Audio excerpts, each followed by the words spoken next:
it can assume the physical nature of human thought.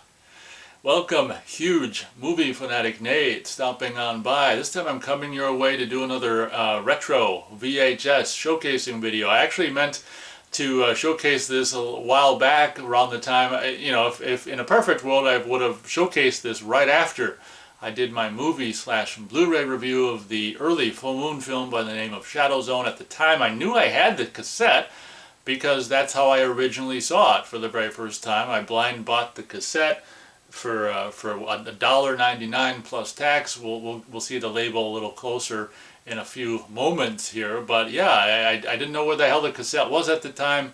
In between then and now, I have since discovered where the cassette was. It really made me wonder, like, I know I got it because that's how I saw the movie for the first time, and luckily I recently found it. So now I'm going to showcase the original, probably the original and only North American VHS release of Shadowzone.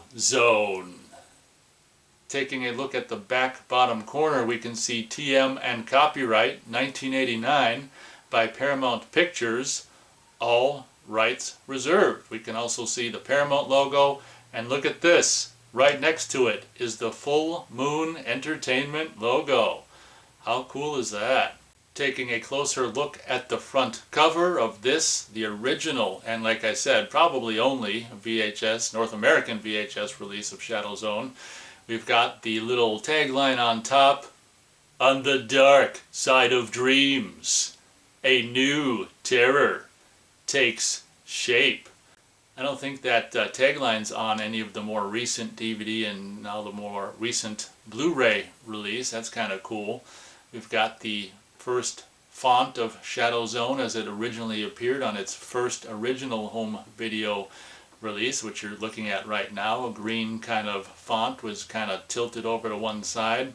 Underneath that, you've got the very scary kind of generic artwork of something that you never see in the movie. You never see this kind of Star Trek alien monster in a lab coat come through the walls like that at all. You never see that happen at all. But as I mentioned in my review of, what the hell did I review, Daryl? The film from 1985.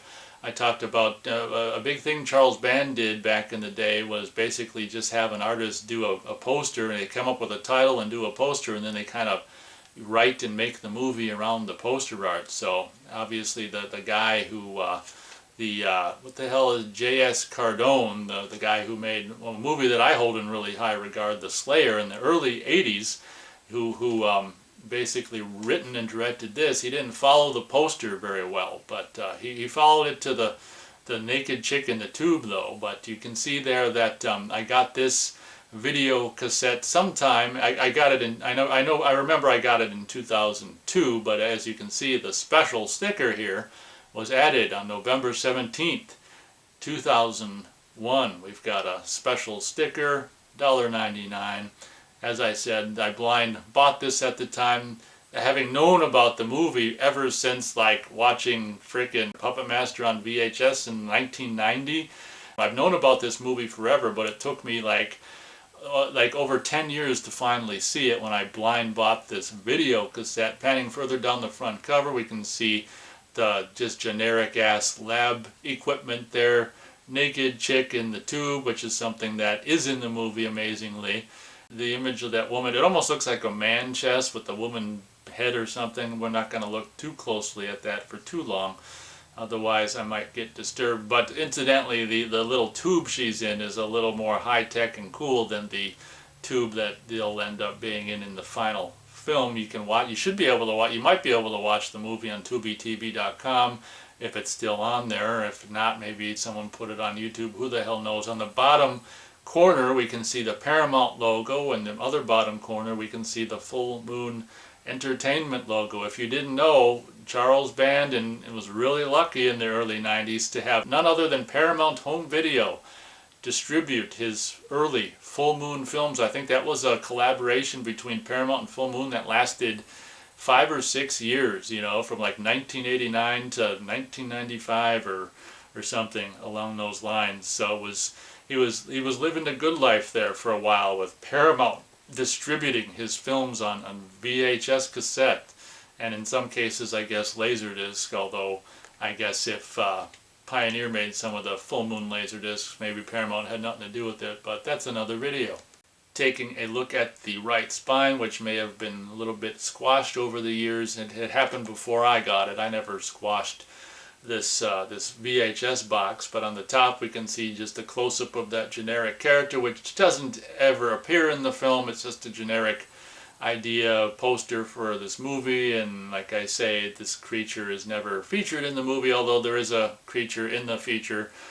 Feel free to watch the movie if you want to see it. We've got the signature green Shadowzone logo there in font. Closed captioned logo can be observed on the spine there. Catalog number 12752 in the early 90s. Well, I mean, this is dated 89, so should we say the late 80s Paramount logo can be seen on the bottom of the spine. Taking a look at the left spine, it seems to be identical to the right spine, except for, you know, some stuff, you know, wear and tear that happened over the years.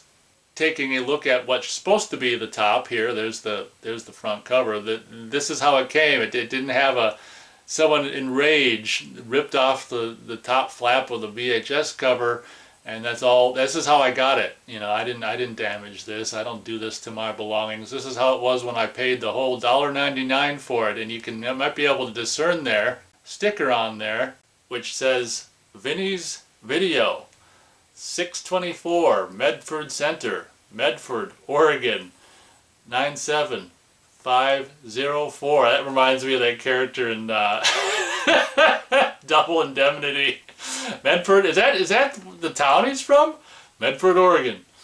Oh my God, yeah, you got to see Double Indemnity to the original, with Fred McMurray and whatever the hell her name is was it Billy Wilder?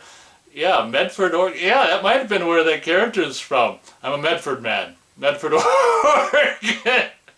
But there's the Vinny's Video sticker. Look at that. They don't even have an area code. 772-4492, but you might also be able to discern there, if I can get it in there, the Paramount proof of purchase, Shadowzone, and it's probably that catalog number. But yeah, Vinny's Video was once in Medford, Oregon. Oh my God, you got to see the original Double Indemnity if you can. Taking a look at the back, it's basically a white back cover with this normal green Shadowzone logo and font. Abbreviated credits there can be found, including Ultra Stereo. We've got a whopping 5 slam bang images. Honestly, the images, especially the one that you'll see in a bit with the nude chick at the bottom, the images actually do make you want to kind of see the movie, I will admit. All the images have the Shadowzone green color for borders. There's no escaping the Shadowzone. While there, even thoughts can betray you. That's a lesson learned too late by NASA hypersleep researchers. They've broken the boundaries of dream sleep, unveiling a parallel dimension, and through that dimension comes an alien invader unlike anything you've seen before. It's fiendish, pervasive, cunning, and it takes the shape of each person's most morbid fear.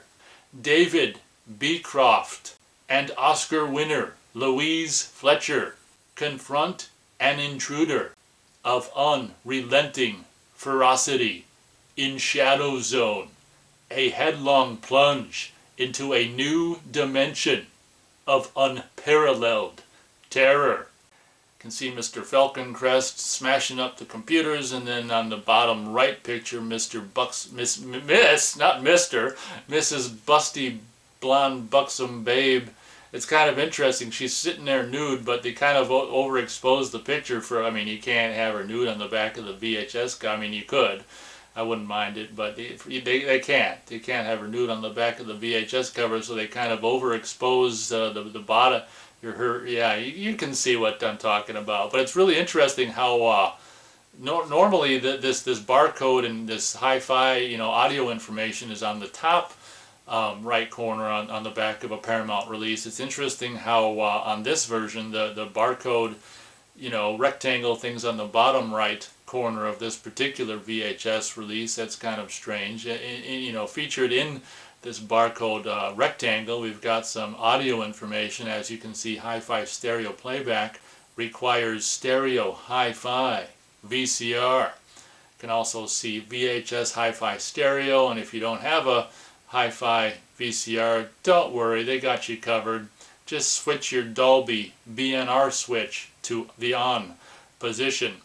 Other information about Dolby can be read there as well. And on the very bottom there, you can see the Paramount sticker there, which is white with the blue Paramount logo. It's like a security sticker, which in this case obviously has been cut because this is a used video cassette.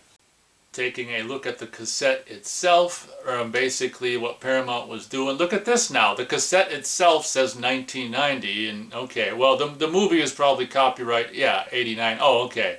Yeah, it's hard to say, like, if this cassette release actually had the top of the VHS sleeve cover thing, maybe it'd say 1990. It's hard to say, but everything we saw on the cover said 89, and it even says 89 below all this bigger information on here. But this says Shadowzone 1990.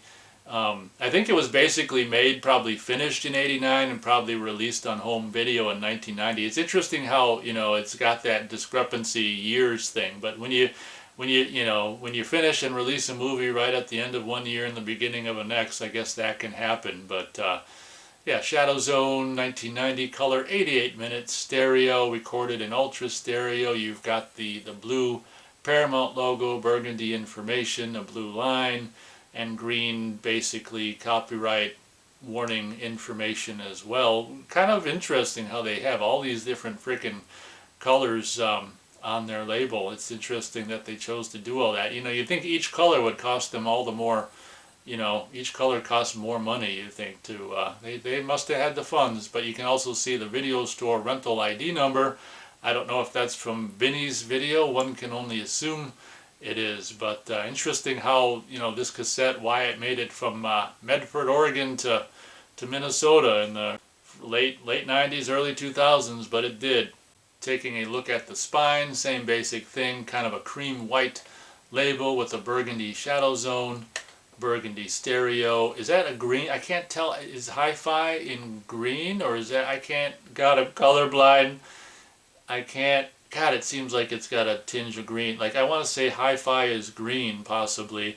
Paramount logo is blue, and the catalog number is burgundy. Look at all these different colors. They just, I guess it's not that many, but certainly more than they have to. I kind of prefer, honestly, maybe the 80s Paramount video cassette, where it's just like a gray sticker with just nothing but blueprint. I think is probably, I prefer that maybe to all these different colors. We're talking, we add burgundy to the mix and green to the mix. It just gets so confusing. I'm confused.